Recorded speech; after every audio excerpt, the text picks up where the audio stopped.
The Lord be with you. And with your A spirit. reading from the Holy Gospel according to Matthew. Glory to to the Lord. you, O Lord.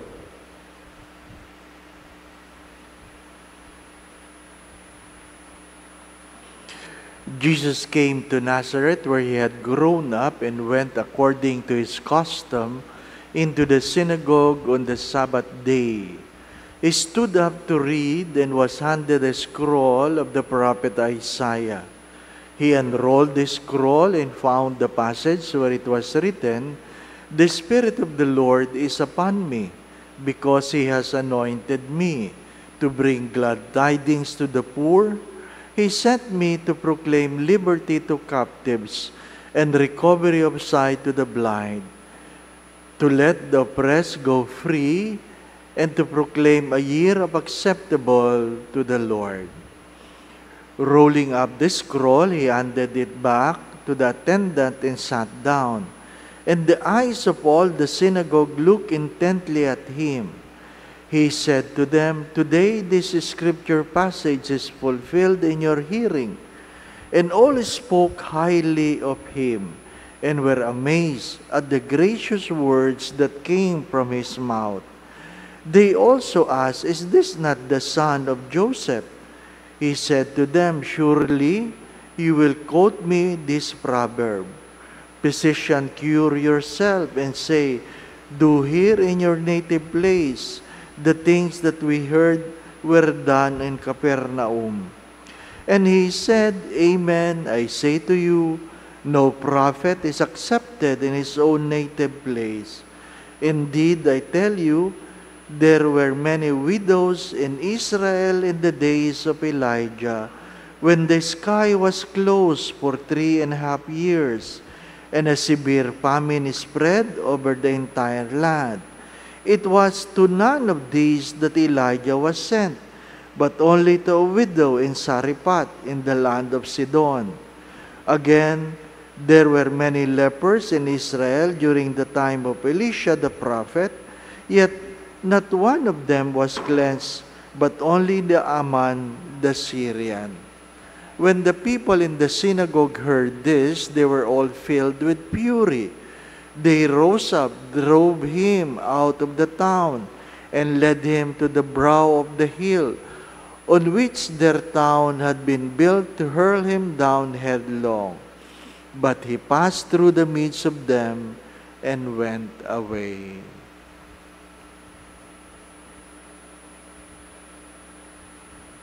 The Gospel of the Lord. Praise to you, Lord Jesus Christ.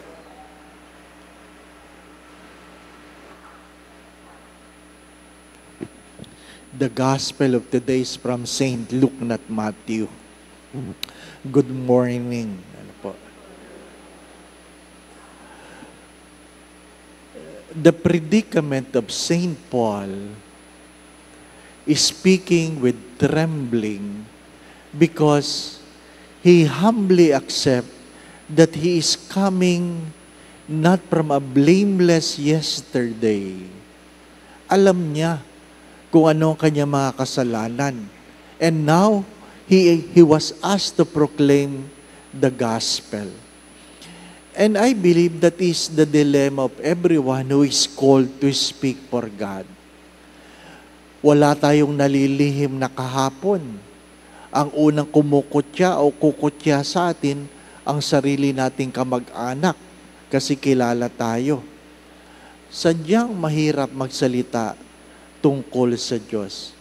But if you look at the gospel, even Jesus was not spared from it.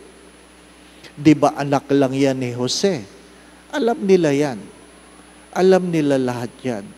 My dear friends, my brothers and sisters, perhaps the grace is to accept that when we are called, it is God who justifies us. Hindi naman porke meron tayong mga pagkakamali, hindi na tayo pwedeng gumawa ng tama. Inuulit ko, hindi porking meron tayong pagkakamali, hindi na tayo pwedeng gumawa ng tama. Learn to accept learn to be humble. We are not denying our past. If we look at the life of Saint Augustine, whose memorial we just celebrated few days ago, if we simply look at his past, we can never believe that he will become a saint. But you have to accept this. All saints have their past. And all sinners can have their future. Lahat ng banal ay merong kahapon.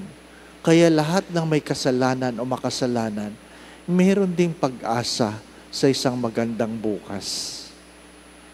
Ang palagi ko lang pong sinasabi dyan, kapag nagkakamali, I simply accept and humbly confess, hindi pa tapos ang Diyos sa akin. I guess it is a good invitation. When you commit mistakes, when you sin, simply confess, hindi pa tapos ang Diyos sa iyo. Amen. Muli pong paalala, hindi maganda ang panahon, ingat po palagi. Going back to what I've said, just an additional sharing, after my ordination, I had my Thanksgiving Mass in the province. And I met my former principal in elementary. Para kaming sine, nagtagpo na ganyan. Sinalubong niya talaga ako at niyapos niya ako. At umiiyak-iyak siya. Umiiyak siya. Kaya tinanong ko, bakit ma'am? Ganun ba talaga ako kasama no ako ay nag-aaral? Ang sabi niya, oo David. Again, my brothers and sisters, you can never change your past. But we can always hope for our future. The Lord be with you. And with your spirit. And may Almighty God bless you in your family, the Father, the Son, and the Holy Spirit. Amen. We go in peace to love and serve the Lord. Thanks be to God.